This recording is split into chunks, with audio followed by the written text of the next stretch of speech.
আয়াত ৪৭ ইয়া বানি ইসরাঈল আযকুরু নি'মাতি আল্লাতী আন'আমতু আলাইকুম ওয়া আন্নী ফাদ্দালতুকুম আলাল আলামিন।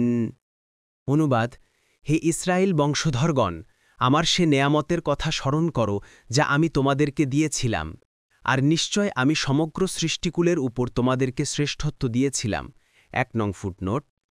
তাফসির: ১ নং ফুটনোটের বিবরণ: কাতাদা ও মুজাহিদ বলেন, তাদেরকে তৎকালীন সময়ের সমস্ত সৃষ্টিকুলের উপর শ্রেষ্ঠত্ব দিয়েছিলেন, বর্তমানের সাথে সম্পৃক্ত নয়। তাফসির আব্দুর রাজ্জাক ও তাবারি। তাদের শ্রেষ্ঠত্বের বিষয়াদি সম্পর্কে আবুল আলিয়াহ বলেন, তাদেরকে রাজত্ব, রাসূল, কিতাব দিয়ে ওই সময়কার সমস্ত সৃষ্টিজগৎ থেকে আলাদা মর্যাদা দেয়া হয়েছিল। আত-তাফসিরুস সাহিহ।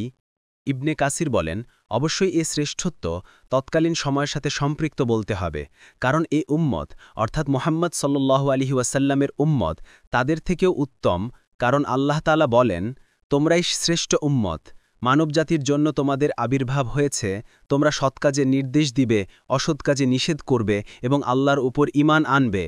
আহলে কিতাবগণ যদি ঈমান আনত তাহলে তা তাদের জন্য ভালো ছিল। সূরা আল ইমরান ১১০। তাছাড়া হাদিসে এসেছে, রাসূল সাল্লাল্লাহু আলাইহি ওয়াসাল্লাম বলেছেন, তোমরা ৭০টি উম্মত পূর্ণ করবে, তন্মধ্যে তোমরা হচ্ছ আল্লাহর নিকট সবচেয়ে উত্তম এবং সম্মানিত। ইবনে মাজাহ ৪২৮৭, মুসনাদে আহমদ ৫-৩০৩।